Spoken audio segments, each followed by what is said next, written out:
Kalvakuntla Taraka Ramarao alias డ్రామారావు ఈరోజు ఒక frustration కి లోనై హైకోర్టుకి పోయిండు ఊరట లభిస్తుందని లభించలే, సుప్రీంకోర్టుకి పోయిండు అక్కడికి వెళ్ళి కూడా ఊరట లభించలే. ఆ ఫ్రస్ట్రేషన్ మరింత ఎక్కువైపోయి మతిస్థిమితం కోల్పోయి ఏం మాట్లాడుతుండో అర్థం కాకుండా ఏది పడుతుంది మాట్లాడుతుండో.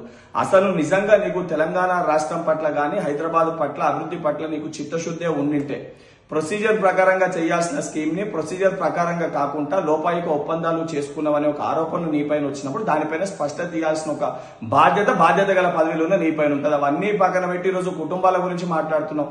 బామర్దులు మీరిద్దరు కలిసి ఇరిగేషన్ లో ఎన్ని స్కాములు చేశారో నీకు గుర్తులేదా? లేదా హైదరాబాద్ చుట్టుపక్కల రంగారెడ్డి మేడ్చల్ జిల్లాలో అడ్డగోలుగా జియోలు ఇచ్చి ప్రభుత్వ భూముల్ని ఏదైతే సంబంధించి ప్రైవేట్ రంగానికి బిల్డర్స్ కి కట్టబెట్టి దోచుకున్న విషయాన్ని మీరు మర్చిపోయినరా? మీరు చేసిన అక్రమాలకి ఈ రోజు కొంతమంది ఐఏఎస్ ఆఫీసర్లు పడుతున్న ఇబ్బందులు మీ కళ్ళకు కనబడతలేవా? లేదా మీ తమ్ముడు మీ బాబాయ్ కలిసి కరీంనగర్ జిల్లాలో ఏదైతే అక్రమ ఇసుక రవాణా చేసిన విషయాల గురించి నీకు గుర్తుకు లేదా?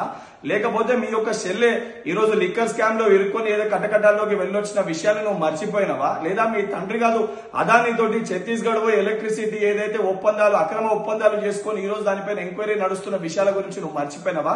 లేదా ఏదైతే ఇతరుల ప్రైవేటు ఫోన్ కన్వర్జేషన్స్ విని దాని ద్వారా కూడా ఏదైతే రాజకీయ ఆర్థిక లాభం పొందే ఒక ప్రయత్నాలు మీ కుటుంబం మీరు చేసిన మాటలు వాస్తవం అనేది మీరు మర్చిపోయినరా? అవన్నిటినీ మర్చిపోయి ఈ రోజు గౌరవ మా ముఖ్యమంత్రి గారి గురించి మాట్లాడే అర్హత నీకుందా? ఒకసారి నువ్వు పునరాలోచించుకో. ఇప్పటికన్నా నీకు చిత్తశుద్ధి ఉంటే 10 ఏళ్లుగా ఐటీ రంగంలో హైదరాబాద్ ని అభివృద్ధి పదంలో ముందుకు తీసుకుపోయినా ఒక బోగస్ ప్రచారం చేసినావు.